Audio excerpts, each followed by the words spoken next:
everybody. Jason Barger here, and I'm sitting with my friend Howard Behar. Howard was the former president of Starbucks International, and started with Starbucks when it had 28 stores, and helped to be a part of the team to grow that to 12,000 or so stores internationally. And so we're just sitting here today talking a little bit about leadership. And you know, we were talking last night about the pace that we are all running at in our lives, right.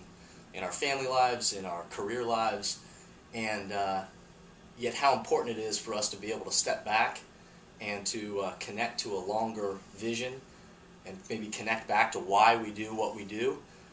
Speak a little bit about that, would you? Yeah, well, I think it's awful easy for us to get caught up in the passion of the day, so to speak, and the speed of doing everything. And many times when we do that, we tend to lose sight of our purpose or our greater purpose. And when you do that, you know, it's very difficult to stay focused on your goals, what you're trying to achieve. And it seems to be more important to just be rushing around than to be accomplishing something. And so stepping back means, you know, taking a breath, thinking about why you're here, re-looking at what your goals are, what you're trying to accomplish, what are you trying to leave behind in this world. And it's hard to do when you're just busy.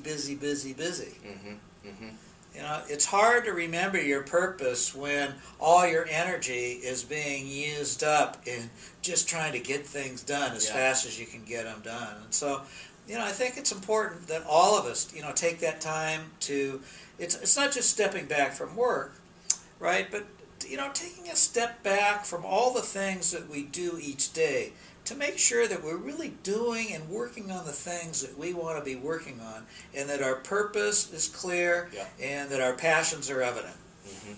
So, I mean, have you seen that organizationally too? That how is it that you name time and take specific time to say, all right, let's not get caught up in the minutia of the details or get caught up in just what we did yesterday, but how is it that we as teams, like personally, but then also as teams or organizations, how do we name time to step back so that new ideas and maybe new passion can arise?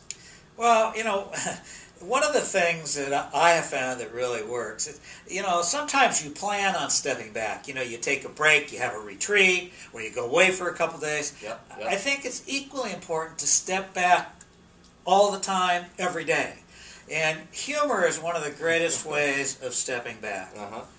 You know, you can be at a really intense meeting working on something that the whole team thinks that is really important. And all of a sudden you lose track of why you're there. Right? People argue with are arguing with each other, and it's more about who's winning the argument, and then somebody will crack a joke, right? And we'll all laugh and we'll stop and say, wait a minute. Why are we here again? What's our purpose? And so it's kind of one of those little step backs, you know? It's laughing at ridiculous moments that take place. You know, it's you know, you talk about it so greatly in your book, and about, you know, stepping back from the baggage claim. You know, that time when the bag, it just never seems to come out. You know, and you're getting madder and madder and madder. Don't they know I got to get out of here? I got things to do. Right? And there isn't a darn thing that you're going to do about it. The other day when I was coming to the meeting, right? My flight got up, I had to get up early in the morning, got on the flight. We got out of there about 15 minutes late, out of Seattle, and then we get 3/4 of the way across the country, almost to Atlanta, and we start circling Atlanta. And there's a big storm. And before you know it, we're landing in Little Rock. And so, you know, the flight's 4.5 hours late, and I remember talking to somebody on the airplane. And both of us were a little older, you know? And we were laughing. We say, well, it's just the way it is, you know? And you don't want to waste any energy on that stuff, right? You want to use your energy towards productive things, and the things that you really want to accomplish in life. And so, you know, you got to step back from what's going on at that particular time. And sometimes you just got to laugh about it, you know? It's kind of funny sometimes, you know? Well, you know, as we were talking last night, I think sometimes the tendency is for us to get so caught up in the kind of intricate business strategy. Right. And you made the comment that actually our success is going to be determined by our ability to respond in a positive manner to the obstacles, delays, and cancellations, like at the airport, right, or things that come up in business and our organizations and our family lives, things that come up in our lives out of our control, and yet how we choose to respond in those moments, that's what's going to determine our success. And you shared that in your book. It's not about the coffee, about your experience at Starbucks. Right. Is that what you're seeing? Is that especially in an economy and in the world we live in right now that's changing so frequently, how we choose to respond does lead to how successful we'll be? Yeah, absolutely. I mean, we always, because we live in the present, right? Our lives are our lives. We have a tough time learning from history. But let me tell you, it's tough out there now, but it's no tougher today than it was 20 years ago. I remember going through a huge recession in the 70s and 80s when we had stagflation, when we had inflation rates at 18% or 15% and interest rates at 20%. And it was tough then. And it was tough before then. And we had recessions and depressions. And let's go back before the industrial age. How about the farmers that were planting seeds and then they didn't get the rain and the crop didn't come up? I mean, everybody deals with problems or opportunities, depending on what you want to call them. And that's just part of life. And I have a sign on my office wall, and it goes like this: there are no stressful situations, only stressful responses. And it is absolutely true. And isn't it difficult to not have a stressful response? Yes, it is. Right. But if you're conscious of your response, it's much easier than when you're not.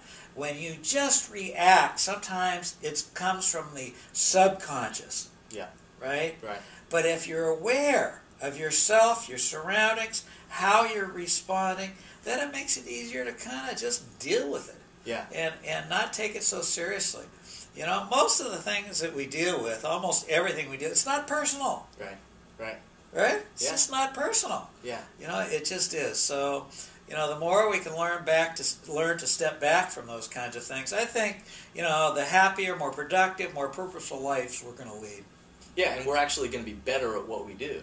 Exactly. And, that's the piece that I think gets missed is that if we don't step back, then we race recklessly past other people, and we don't bring our best selves to the work that we have to do. Exactly. And how frequently that stressful reaction, that leads to creating a culture within our team, that's the way that we then choose to respond. That becomes the way that we crowd the baggage claim in our organization, is just by the stressful response becomes the norm.